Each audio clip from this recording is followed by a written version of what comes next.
বন্ধুরা good afternoon. দেখুন তাপ, রোদ্দুরের তাপ দেখুন, মানে দাঁড়ানো যাচ্ছে না, মানে এত তাপ।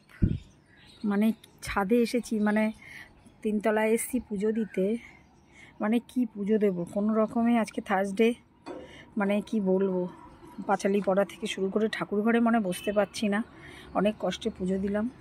তাপ দেখুন, জানি না কীভাবে মানুষ বাঁচবে এত তাপ থেকে। কত বয়স্ক লোক, এমন কত লোকেরা আছে যাদের রাস্তা না বেরোলে পেটের ভাত জুটবে না, তাই তো বেরোতেই হবে। তাই ভগবানকে ডাকছি, ভগবান অন্তত একটু ওয়েদারটা ঠিক করো, একটু বৃষ্টি দাও, নালে মেঘলা আকাশ করে দাও, যেন মানুষ রাস্তায় বেরোতে পারে। কি অবস্থা, গাছে আজকে জল দিতে পারলাম না, মানে ছাদে পা ফেলতে পারছি না, মানে চটি পরেও রোদ্দুরে যেতেই পারছি না। কি কষ্টে ছাদে আজকে সন্ধেবেলায় জল দেবো। আজকে গাছগুলোকে আমার শুকিয়ে শুকিয়ে আছে, জল দিতে পারলাম না, মানে রোদ্দুরে বেরোনো যাচ্ছে না। আমি যে কত কষ্টে যে আমি মানে পুজো দিলাম আজকে, মানে ঠাকুর ঘরে বসা যাচ্ছে না, মানে কি বলবো।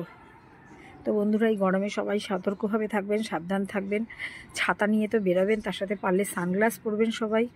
আর ঘরে এসে ঠান্ডা শরবত খাবেন, গ্লুকন-ডির জল খাবেন, যদি আর যাদের সেরকম ভালো জিনিস খাওয়ার সামর্থ্য নেই অন্তত নুন চিনির জলটা খাবেন। আমরা সারাদিনে আর কিছু না পারি, অন্তত নুন চিনির জলটা তো বারবার করে খেতে পারি। প্লিজ বন্ধুরা, নিজেদের টেক কেয়ার করুন, নিজের বাড়ির লোককে টেক কেয়ার করুন। যারা বাইরে বেরোন তারা জানেন, তাদের আশায় বাড়ির লোক বসে থাকে, তারা সুস্থভাবে ফিরলে বাড়ির লোক ভালো থাকবে। তাই সবার কাছে অনুরোধ, এই গরমে সবাই নিজেদের চিন্তা নিজেদেরই করতে হবে, নিজেদের ভালো রাখতে হবে। কি বলবো আর, ভালো থাকবেন, সুস্থ থাকবেন।